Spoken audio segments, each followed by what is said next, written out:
Colin, take me home. I want to talk about villains. Hey! Villainy. Specifically in fiction. Just kind of quick wrap up of the show.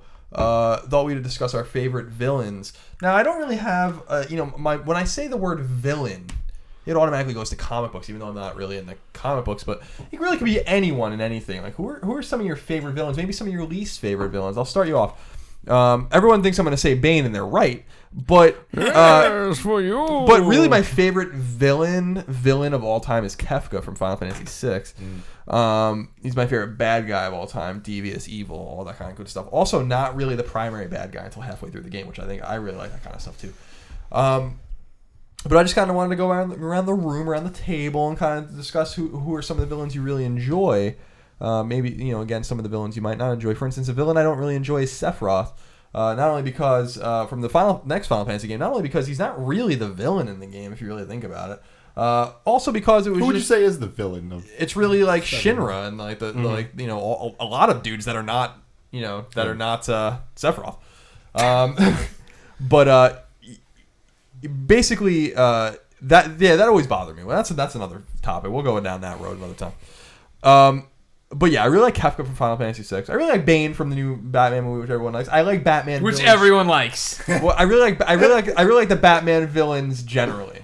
I was watching MasterChef, and they were showing. I watched it on demand. I really love that show, and they were showing the ads for Gotham, and which is a drama that's coming out in the fall, and it's about a young Bruce Wayne, but there's like young Poison Ivy and a young Riddler, and etc. and so on. And it's like I like these characters, again, because they're grounded in reality, and there's something cool about that.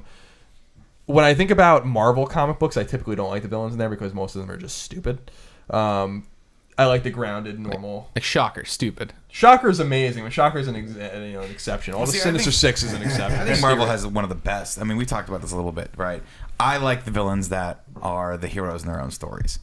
Like, I think that's technically there's that old trope in writing where, like, if you want to write a strong villain, write his story and then write an opposition, and then that's your main character of your story.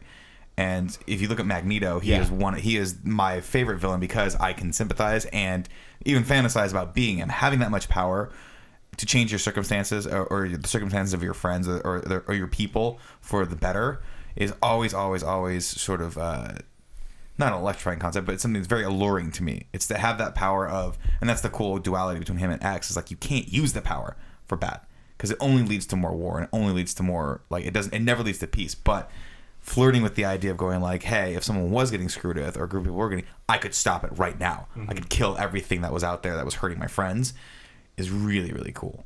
So I like those, that, and I love Alan Rickman from Die Hard. Mr. McClane. Alan Rickman. John McClane. I want you to keep going because it sounded like the worst Alan Rickman I've ever heard. And I'd like really to see terrible. If it was my ear that was wrong. It was terrible. Was it Clements that did Alan Rickman really? Yeah, Clements did a good Alan Rickman. He does an amazing one. I'll call him right now. Yippee-ki-yay, motherfucker. No, see, I can't do it. It sounds like you're walking. It sounds like you're Christopher Walken. Just specifically, Clements does Alan Rickman from Family Guy when he calls himself. Have you seen that episode when he calls himself and leaves himself a message to defrost the pork chops? That's amazing. Clements sounds like a perfect example of that. See, I don't like the Marvel universe generally because you have like DC and Marvel right next to each other, and it's not to say that there's an example of Marvel that's more serious or an example of DC that's more zany and over the top, but I like the groundedness of DC, and when you kind of put them together, not to say like Superman or Batman's grounded, but it's more grounded than the X-Men or the Avengers or something like that. And so I like just the more grounded villains, like the more realistic thing, like where you can say like, hey, that might actually, I don't want to say might actually happen, but you could see character like that. You could see like a crazy guy like the Riddler, and he's not running around in like a green suit with question marks on it. But he's like a dude that just wants to fuck with someone. Yes, that's why I like the X-Men though, because the X-Men they will. It's not about. I mean, in some regards, it's about good versus evil, but sometimes it's about good versus the misunderstood, right? Sure. And you'll have every so often you'll have someone join the X-Men that was at opposition to them at in some the Brotherhood. Point. Yeah, but it's just because the politics of the world now are such that they have been able to be like, okay, well, that's no longer an issue. You're back in the fold, which I think is really cool. And I love when they can do that. I mean, inevitably, if you read comics enough, I don't read enough of them, admittedly, by far. But like when you do read comics, like Invincible does a great job of that, right? Of taking their a villain and turning him into someone that you eventually sympathize with and then root for, which I think is really, really cool. Yeah, I don't know. I mean, I guess what I'm saying is I like villains that just have depth. Sure. I don't like something that's not just they're going to steal the money and blow up the bank. Right. Yeah, Exactly. Yeah. Like about like the villain. That's a narrative. You like the villain where he has the mask, but no one cared about him before he put it on.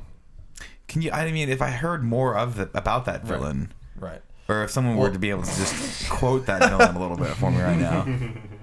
Yes, brother. Sorry, I'm getting comments on the phone here. I mean, the Joker, I feel like, is Negotiations. an easy answer. Like, I like that idea that it's just...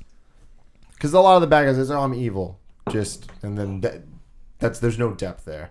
With Joker, it's fucking chaos. So now that I'm done doing all that, I want to talk this Joker business for a bit. Yes, I'm with you. A Joker is an easy answer, but I think he's an awesome answer because he is the villain you cheer for, right? Like when I'm reading Court of the Owls or whatever from Batman, or a Riddler story or a Penguin story, I'm waiting for Batman to beat the shit out of him and figure out what's happening and yada yada yada. Whereas with the Joker story, I'm more interested in seeing more of what the Joker's up to. You know what I mean? When they just did Death of the Family, like that was a great run, right? And even all the crossover books were at least enjoyable for a little bit of like, what are they up to? What's Joker's master plan? How far? And it's comics, right? So it's like he's not really going to take off these people's faces, and he's not really going to. But I'm interested to see what he's up to next. And does he know? There were so many hints of like he might have known and all that. You know, if Bruce is Batman and all this, that stuff's cool, and I like that, and I like the fact that like I thought, you know, as much as we bring up the Batman movies, and I know it's divisive, the Dark Knight, right? When Heath Ledger's Joker and everything else, like when Heath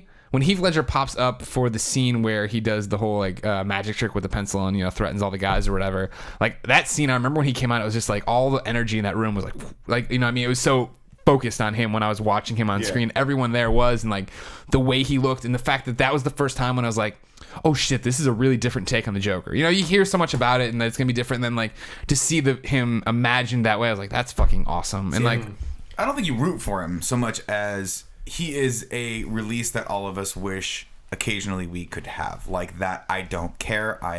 Reality doesn't matter to me. Nothing matters to me. I just exist to be chaos and rage. That's the thing. Like the scene where Batman's just beating the shit out of him in the cop. But here's Rachel. It's just like, that is so ridiculous because he just gives zero and he's just laughing. There's something awesome about that. Joker's a sociopath, and that's like what's so cool about him, I think, is that like he has a plan, whatever it is, and he doesn't care, and he's just gonna do it. And I mean, at one point it's kind of weird and vapid because it's like, why are you doing this? And that's why I like, you know, even people joke and we talk about it a lot. That's why I like Bane, is because Bane is like trying to collapse the economic system and stuff like that. Like there's like at least a reason why he's doing what he's doing, and like trying to help in the most roundabout way. Yeah, exactly. Like he could have. Don't get me started. That but there's something special about Joker, I think, just in terms of the archetypical kind of perfect villain, you know. And I actually think Heath Ledger did a really nice job. He's not as good as Bane, but he's pretty good. Well, I think Joker's such a good villain because you can't beat him. Like that's the thing, is like, what does beating him mean? Because he still thinks he won. You know what I mean? I think that is why it's so like good as a villain, because it's like the hero can't win. Like he can kind of you can put him away, but sometimes that's exactly what he wants. And you know you're like Arkham Asylum. You know you're walking him into what he wants to be walked into, but you don't know what. You got to try to connect all those dots. It's crazy. Yeah. And that even Batman Arkham Origins doesn't get enough credit. That's a great Joker story. That was just a fantastic Joker story, I thought, and like super enjoyable, and like it's fun and rare. I think that you see characters who can be interpreted so many different ways by different creators and have them still be awesome. You know what I mean? Like there's that Joker story sucked. And they exist. Don't get me wrong, but I mean like it seems like most of the time you're getting something good out of that.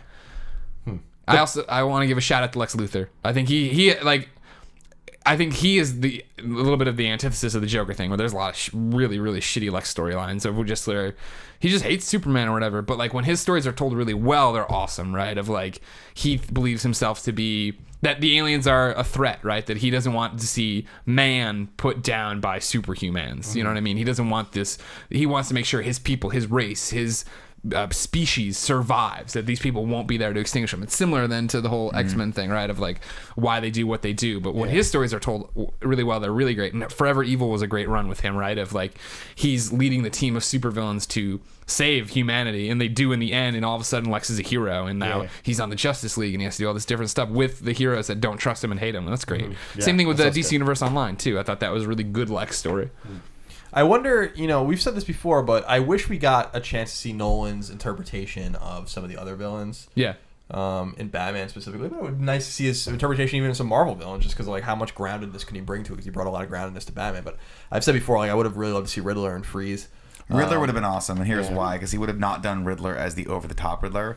He would have done Riddler as like a mute, or like someone who never spoke. Well, I mean, are you never still reading saw the Batman comic right now? Yeah. Like the 0 year or whatever. Oh, yeah.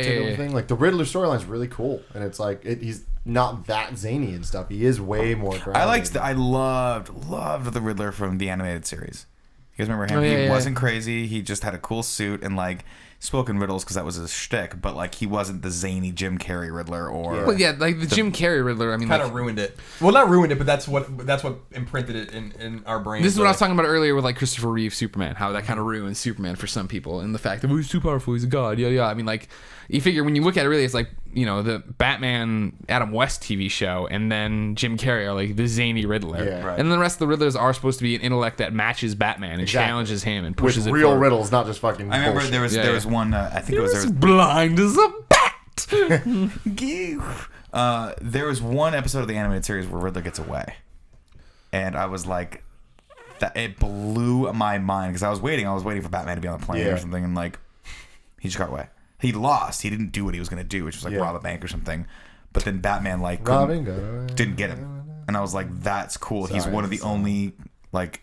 And it wasn't a two-parter where in the second part right. He was just gone until the next time you see him. Peaced out. And I thought that was really cool. Yeah. I don't know. I've always been anxious, especially with these conversations of the Christopher Nolan trilogy and stuff. Just with some of these villains, like really wanted to see Mr. Freeze the most just to see how he would do him. Because like I like the way he did Bane, who was traditionally like not the way he is in the movie at all, in terms of he's like not a superhuman kind of hulking dude like you remember with Poison Ivy and all those kinds of like things. And like how we do you don't talk about Batman and Robin. But how do you do like how do you do Forever. Freeze? Batman Like how do you do Mr. Freeze in that universe? And like that was like one of the things that like I would have loved to see. Yeah, Probably Colin. just called him Freeze and like whatever he's science. Dr. Freeze. What killed the dinosaurs? The Ice Age. That was walking too. So I was gonna say you're walking, you're Alan Rickman, and you're Schwarzenegger are all the same impression. Let me try it again. Everyone, shut up. Hey, Colin, what killed the dinosaurs? The Ice Age. Are you trying to do Schwarzenegger or walking? No, I can do Schwarzenegger. Everybody can do Schwarzenegger. The Ice Age. Yeah, I the guess, Ice. The fuck is the chopper. The fuck with the dinosaurs. Closing question: if Heath Ledger didn't die, would have Joker been in the third movie? 100%. Yeah. Would he have been the villain in the third movie, or would it still been Bane? No, I don't think know he that would he have would've had been like the a Cillian Murphy. Because Scarecrow Yeah. isn't. Scarecrow's in. Yeah, Cillian Murphy. and he'd have yeah. that level. Of, They Yeah. would have done like, if nothing else, and if he hadn't died, I would have expected at least a nod to when they were letting people out of Arkham Asylum or Blackgate. Was it Blackgate in the movies? I think it was Blackgate. When they were letting people out of Blackgate, or they went to Arkham, they would have done one shot where it's like the one cell where they're like, no, don't touch that cell. Like, don't let this one out. He's a little too crazy. And it's just, you see the silhouette of the Joker like laughing, and that would have been a cool little stuff like that. I like something. I Like, still could have done that. what up? Yeah, But it would have been disrespectful. Like, you can't, I guess. Real Real quick too, shout out that I forgot. Our friend Michael Rosenbaum, Lex Luthor. That was a great interpretation of Lex. He did good. You know why? Because you liked Lex. Yeah. Like, Lex Well, you started felt for as him. a good guy. He had a bad dad. Yeah. And he was just trying to figure out what this thing was, and also battle his asshole dad that he could never trust. Right. Right. I don't know Lionel. how. Lionel. And I don't know how that. And that character was awesome. That actor's amazing too. Oh, John Glover. John Glover. Yeah, so good. That's another great villain to toss out there. Lionel Luthor in Smallville. John Glover. Yeah, that was such a great. Like, that's why Smallville was so good. It was such great writing. Right. You wanted them to be friends. Yeah. You knew they weren't gonna. Yeah. Right. But it's such a great thing when your audience is like, can it just be this way for one more episode before it goes south? Can these guys just enjoy this, like, this fragile friendship before I know the inevitable is going to happen, where it's going to fall apart. See, this is interesting you say this. Like the playing of the emotions of the reader or the watcher is like I think the most important part of the villain. Where it's just if you can create that emotion in somebody of like I fucking hate you or I don't want it to be this way. It's like that's when you have a good villain. And so we haven't even mentioned Vader and like any Star Wars stuff. But like Annie. that stuff's like Annie. Vader is an awesome. You gotta give a shout out to Vader and stuff. And just real Absolutely. quick, fuck Scar killing Mufasa. That shit ain't cool. See, I was gonna say actually when you brought this up a second ago, when you're like, making them hate somebody, like you just hate Disney films, just don't enjoy them. But I hated Ursula in the good way. I'm like, oh, this Ursula's up to no good, but I enjoy watching her work. Yeah. And like I said the other day, I don't know what we were talking about, but shout out to Flotsam and Jetsam in The Little Mermaid. They don't get any credit for being the henchmen. That's fucked up. They're working hard. They were awesome. But they the eels? I love those characters. They're just cool names. Joffrey. I think Joffrey needs to go down on the list of just. He's top 5. Top 3. He's Like top 5. Honestly, like I can't even really. I would put him as number 1. I think because I've never hated any single character He was more than him. so perfectly done, and that's good. I'm happy hating him, and so is everybody. There's nobody that likes him. That poor kid's never going to get another job because he plays it perfectly. We said he'd never get another job after Batman Begins, and look at him now. Exactly. So all right, don't worry about He's it. doing good. God, he was so cute as a kid. That's a good villain because he's evil and he's really fucking evil. He has reasons. And his reasons are he's just a little fucking prick.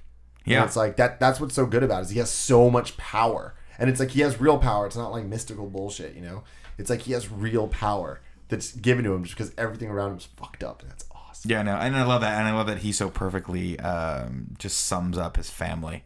He just is the product of his family perfectly on the nose. Like 2 siblings that like incestuous, inbreeding, just this family that is just rotten to the core, but for almost actually I would say the better of the villains in the best character I think in Game of Thrones is Tywin Lannister, is the dad. Because you see him as an asshole, but what you're not realizing is that other characters, because of the world that they live in is so horrible, are becoming Tywin Lannister. You're seeing that like Sansa is now becoming him of her family, right? She's getting smarter. She's understanding that she has to like fight for her family and be cutthroat and be the thing that her dad was not, that led him to dying, which is just basically put on a black dress. Well, she did, remember? She came out, but she also lied for the first time, and she also realized that in lying there was power, and in power there was like survival, and that's what Tywin represents, which is so cool. And like Arya is becoming that character as well. Like you're starting to see her going to I'm sorry, not Arya. Arya. Oh, yes. So is now becoming that she, because of this world that is beating her down, it's survival of the fittest, and she realizes this, and there is no honor. She just has to fight for what she wants and kill if necessary for it. And that is flash forward 50 years of that Tywin, right? That's how cool that character was to me. Sorry, spoilers. Quick closing shout out. Frank Underwood, Congressman. Oh, Frank yes, Underwood. Frank Underwood. So, I'm conflicted about Frank Underwood. I don't want to spoil too much stuff for people who haven't finished the second season of... You just spoiled the end of Game of Thrones season 4, so... It's true. I kind of did. That was not my fault, though. I just had to use the right tense. Underwood was great until the second to last episode of the first season. Oh, what? The first season. I was going to say at the end of the second season. The second season's like not as good as the first season. It's still a little too much. But in the first season, he's fucking diabolical. In the first season, diabolical. The second season, he becomes a cartoon villain. Yeah. It's absurd, and it almost lost fun. me. It's such a fun ride. It was more fun when you wanted to root for him, right? Like I don't root for him anymore because he's a fucking mass murderer now. Like spoilers, he's just like completely. The first episode of the second season is bonkers. It's like bonkers. When I first saw it, I was like, oh my, is a great word. I was just like, holy shit! Like, I was so excited. I was like, oh my. Yeah, stop! God. Like, stop watching right now. You've watched the rest subscribe, of this. share, buy the MP3 Bandcamp. I'm gonna spoil this. Have you watched? I have not watched this. So at the end of the first season of House of Cards, there's a character that he's trying to build up for his own purposes, and like eventually has to let that character kind of slip back into alcoholism, and then he finds the guy like in his car. He's kind of drunk, and he offers to drive the guy home. Then he drives the guy home, puts him in his passenger seat, starts the car, and closes the garage. And the guy dies. And so you're like, holy crap, he just killed a guy. But it looked like suicide, and because of his political power, he was able to like manipulate it, so it did. You're like, I don't want to root for this character anymore because now he's a cold-blooded killer. Up until that point, you rooted for him because everyone was fucked up in this world, and everyone was manipulative, and he was just better at playing the game. And so in a world of thieves, you rooted for the one that was the best thief because you just naturally do so. Then in the very first episode of the second season, he straight murders a chick by throwing her in front of a train. Like, he's like, come here. And she's like, all right. And then you just see her fucking jet in front of a train that just like smashes her in the subway. And you're like, well, this guy is apparently a supervillain now. He can just very much just assassinate anyone you want. And it just kind of takes you out of it. Yeah. Absolute power corrupts. Absolutely. Word. Yeah. And then also the second season was a little rushed, in my opinion. I had a great time. It was good, but at the end of it, you're like, oh. I agree it wasn't as good as the first, but I had a great time with it. Way. Also, not as much nudity. I hope the third season's the last one. Always a problem. I think it is, isn't it? Didn't they say? Yeah, they got around. I don't know. They got around. I don't know. I thought they said it I'm was. just excited for the new True Detective. I'm putting that out there. That's not until next year, right? I don't think so. Yeah, I think so. They haven't even filmed it yet. Yeah, they haven't cast They it. don't know who the casting is. All right, ladies and gentlemen, that's the Game Over Greggy show. Thank you so much for joining us, punkheads. Remember, every Friday we post the MP3 unedited, uncut for your amusement. It's kind of edited. You can get it at gameovergreggy.bandcamp.com. Then you pay for $1 there. If we're not worth $1, you can go over to youtube.com/gameovergreggy and get every one of the topics broken out one by one, Monday through Thursday after we post it on that Friday. And then the whole process begins again. Buy t-shirts at districtlines.com/gameovergreggy. Make sure you send Nick_Scarpino your topics to be part of the show. Tweet us, love us. There's a Reddit. You can go to the Game Over Greggy Reddit there. Talk to other Game Over Greggy friends. Love us. That's what you just said. Tweet us, love us. I love them. They know that. They're friends. By watching this, you're our friend. We love you. Thank you for your support. Hold on. There was something we want to start signing off with. Yeah, I know, but yeah, okay. So as always, rest. Damn it. We'll get it later. We'll do it later. Got to put the dog down if we're going to do this thing. Okay. Colin, put the dog down. Just one hand. We need one hand free. Just big ups. Let's try it. All right. Big ups. Everybody, big ups, T-Dog.